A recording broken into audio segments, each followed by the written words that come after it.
सिन्नर तालुका police Patil संघाच्या अध्यक्षपदी सागर मुठाळ तर उपाध्यक्षपदी ज्ञानेश्वर साबळे पाटील यांची बिनविरोध निवड पार पडली।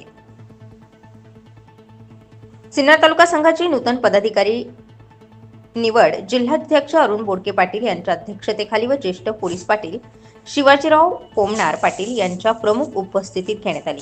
या बैठकीसाठी जिल्हा उपाध्यक्ष रोशन परदेशी, जिल्हा सचिव रवींद्र जाधव, कार्यकारी अध्यक्ष मुकेश कापडी, राज्य निमंत्रक बाळासाहेब पवार, जिल्हा संघटक ज्ञानेश्वर धोंगडे, जिल्हा परिषद प्रमुख कैलास फोकणे या प्रमुख पदाधिकाऱ्यांच्या उपस्थितीत तसेच सिन्नर तालुका अध्यक्ष सागर मुठाळ तर सिन्नर तालुक्यातील पोलीस पाटलांच्या उपस्थितीत ही निवड पार पडली।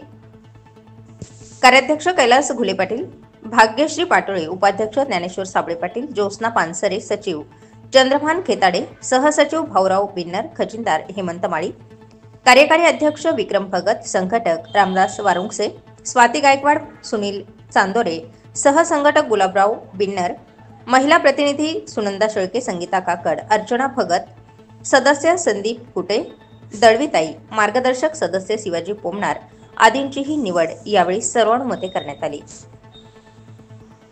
जिल्हाध्यक्ष अरुण बोडके यांनी नवनिर्वाचित पदाधिकारी यांना नियुक्तीपत्र देऊन त्यांचा सत्कार केला। संघ बळकट करण्यासाठी सर्वांनी एकत्र येऊन प्रयत्न करावे। पोलीस पाटील संघाच्या ध्येय धोरण वाटचालीबाबत सविस्तर यावेळी मार्गदर्शनही करण्यात आलं। नवनिर्वाचित पदाधिकारी यांना शुभेच्छा देत सिन्नर तालुक्यातील सर्व पोलीस पाटील यांनी एकत्र येऊन एकसंघ तालुका म्हणून आदर्श निर्माण केला। सर्व पदाधिकारी यांनी एकजुटीने काम करून तालुक्यातील समस्या सोडवण्यासाठी कटिबद्ध राहून आदर्श काम करून तालुक्याचे नाव उंचवाल अशाही यावेळी अपेक्षा व्यक्त केल्या। यावेळी नाशिक जिल्हा सचिव रवींद्र जाधव यांनी जिल्हा संघाच्या कामाची माहिती दिली। सर्व नवनिर्वाचित सिन्नर तालुका पदाधिकारी यांचं जिल्हा संघटनेच्या वतीनं यावेळी अभिनंदन करत त्यांना भावी वाटचालीला शुभेच्छा दिल्या।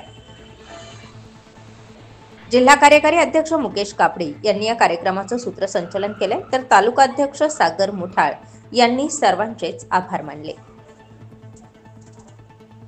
स्टार 24 फास्ट न्यूज साठी युनुस मणियार, दापूर।